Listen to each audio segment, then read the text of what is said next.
Hey guys, it's Cheryl from Woodshop Diaries, and in this video, I'm sharing how to build a corner wall cabinet. So if you're ready to assemble yet another style of cabinet, let's dive in and get building.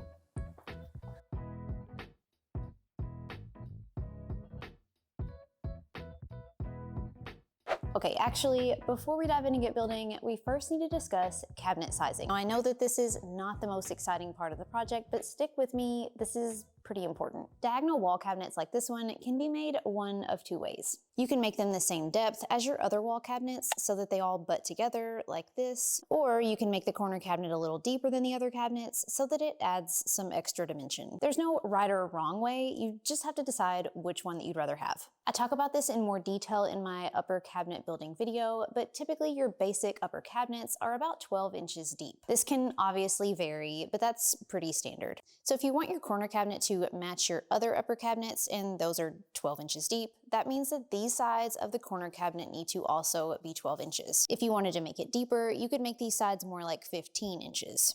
Obviously, you can adjust that as desired, but 12 and 15 are kind of the standard two sizes. Now, if you're adding a face frame onto the cabinet, you need to consider how much of the side is taken up by the face frame, so that way you know what width to cut your plywood. Face frame in this case will have to be beveled, and we'll get to that in just a little bit, so hang tight. But that means that this width is not as simple as just taking the thickness of the face frame material. If you're using a 1x material, like a 1x3, for the face frame, this beveled edge will be more like 1 1/16 of an inch. So if this side needs to be 12 inches total and the face frame is 1 1/16 of it, then I need to cut my plywood sides so that one edge is beveled and the short side is 10 15/16.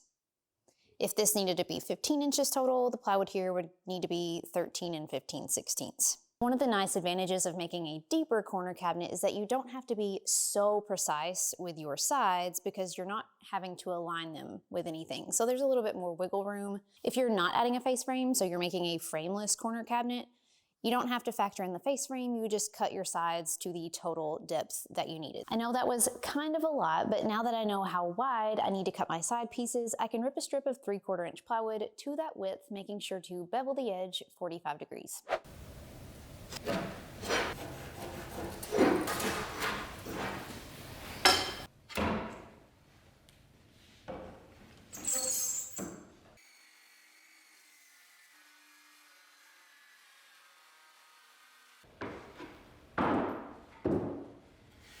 For the cabinet height, it's kind of similar to the cabinet depth. You can make this corner cabinet the same height as your regular upper cabinets, or you can make it taller to add some extra dimension. Either way, I just need to cut this strip into two pieces the height that I want my cabinet box.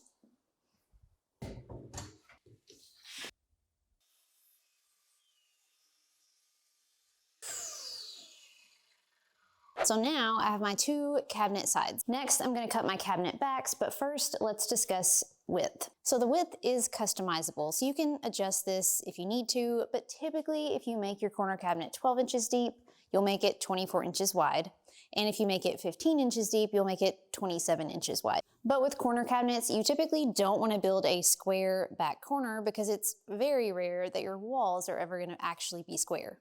Instead, most corner cabinets have the back corners built with a diagonal for a better fit. That said, these back pieces won't be the full width of the cabinet, they'll stop short. How much space that you want to leave in the back corner is kind of up to you. In this case, I'm going to leave about 6 inches, so I'll cut my back pieces about 6 inches shorter than I want my overall width. Now let's talk about one last thing before we actually put all these pieces together. No matter what size corner cabinet that I'm building, I can't get all of my pieces cut from a single sheet if I include shelves, which I am. I typically prefer to build my cabinet boxes from 3/4 inch plywood. If you wanted to build it from 1/2 inch, you absolutely can. The thing is that the shelves need to be 3/4 inch plywood. So I'm going to have to buy a sheet of 3/4 inch plywood for this either way. So I might as well just cut everything I can from that 3/4 inch plywood sheet. That said, for this cabinet, I can cut the sides, back, bottom, top, and shelves from my one sheet of 3/4 inch plywood. But I still need the back pieces. Now there are multiple ways of building this. I could just buy another sheet of 3/4 inch plywood and cut the backs from that. But I kind of hated to waste a whole sheet of 3/4 inch plywood just for two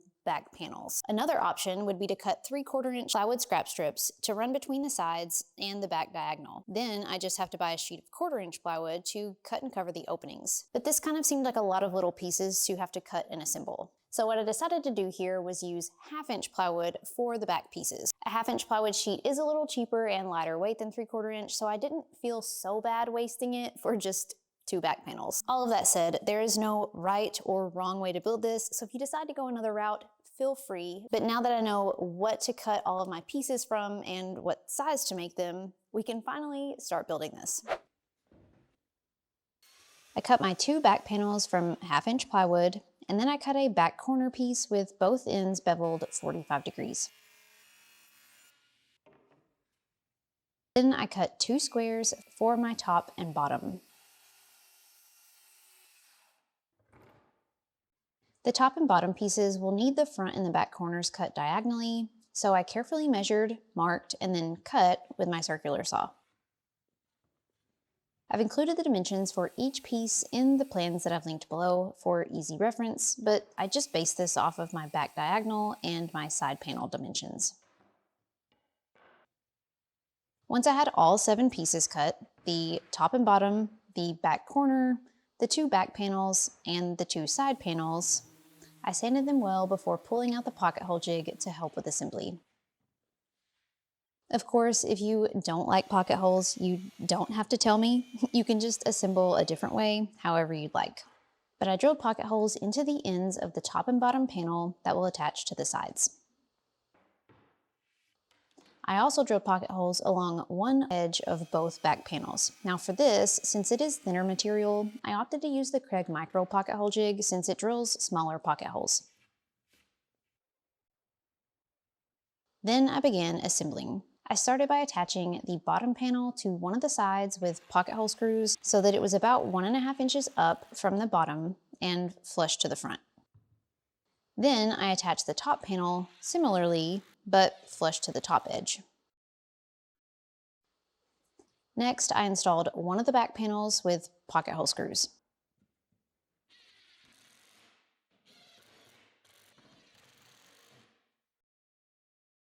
After this was secured to the side panel, I used a few wood screws to also secure it to the top and bottom. Next, I added the back corner piece, the one with 2 beveled edges, and secured it with a few screws down the edge and at the top and bottom. Some of these screws need to be driven at an angle, so I pre-drilled to kind of help with this.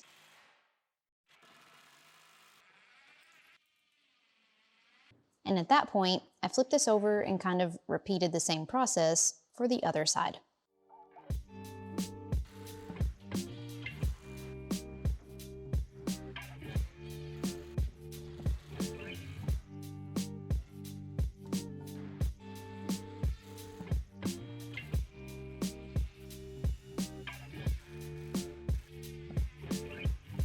And with that, I had a completed corner cabinet box.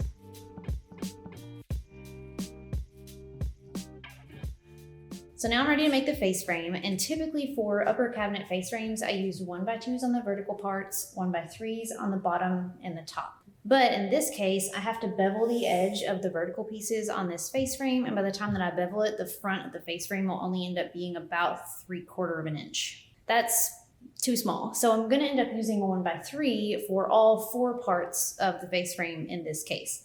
By the time that I bevel the edge here, the front of the face frame will end up being almost the same size as what a 1x2 would have been.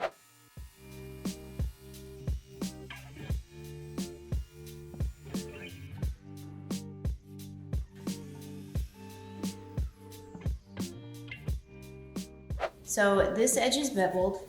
I have another one that's also beveled on this edge right here. And I have a piece for the top and the bottom, and I'm just gonna make sure that this fits well before I assemble it.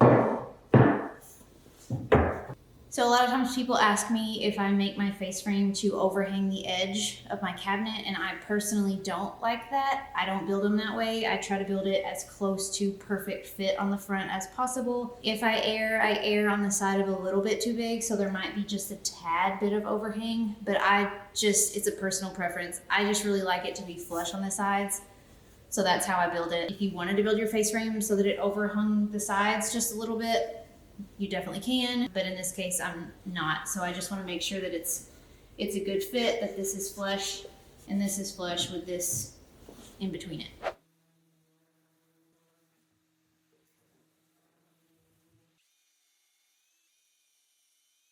I assembled this face frame using pocket holes and screws, and again, if you wanted to use something other than pocket hole screws, feel free.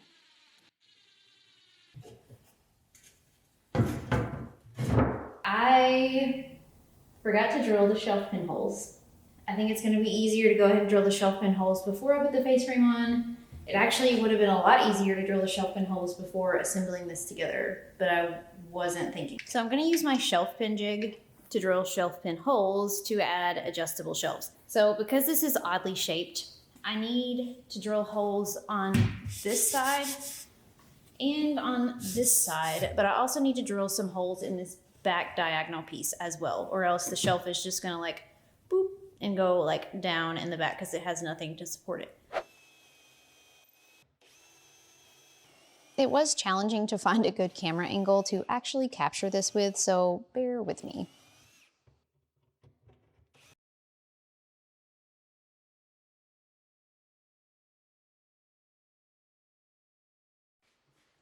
Once the shelf pin holes were drilled on both sides and the back, I transferred this box to the floor to glue and nail on the face frame.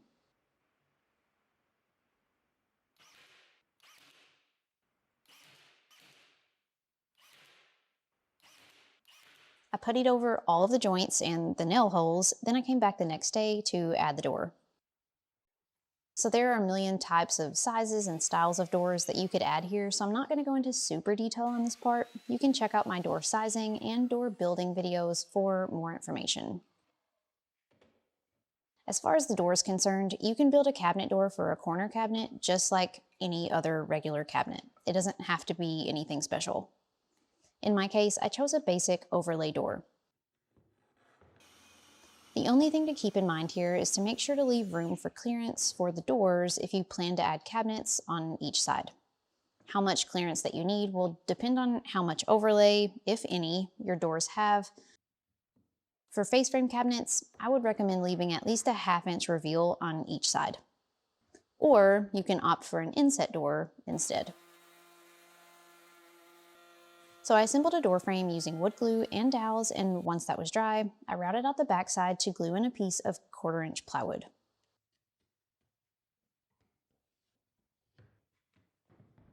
And while that dried, I cut the last piece of the project, the shelf.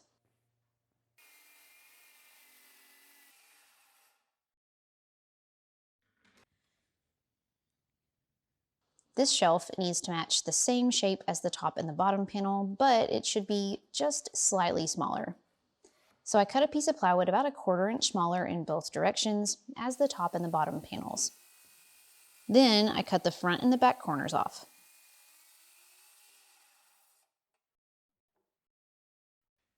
To test the fit, I stuck it into the bottom of the cabinet and just looked to see that it had enough wiggle room on each side. I applied edge banding to the front edge of the shelf, then I painted the door and the cabinet. And finally, it was ready to hang. I actually don't have anywhere to put this, I just built it to make the video, so for the moment, I'm just hanging it in a corner of my shop. So I lifted it up on my workbench and just screwed it to the wall studs through the back panel. You'll just have to kind of imagine that there are other cabinets here next to it so it doesn't look so sad here all alone in the corner.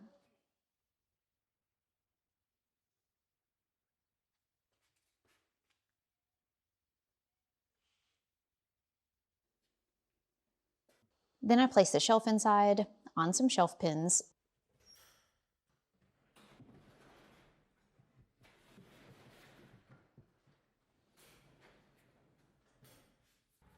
And finally, I could install the hinges onto the door and hang the door onto the cabinet.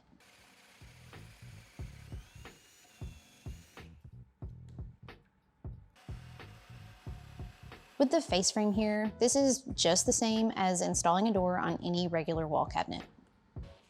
But if you were building a frameless corner cabinet like this, since the side panel is angled, You would need to use a specialty hinge with a larger degree opening.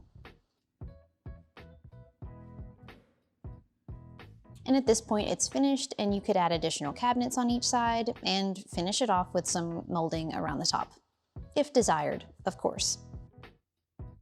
I really hope you enjoyed another fun cabinet building adventure with me, and if you've been wanting to build one of these, I hope this video helped. I've got the printable plans linked below, plus several additional resources that you might find helpful for cabinet building. I can't wait to share plenty more projects to come soon, so in the meantime, thank you guys so much for watching, and until next time, happy building!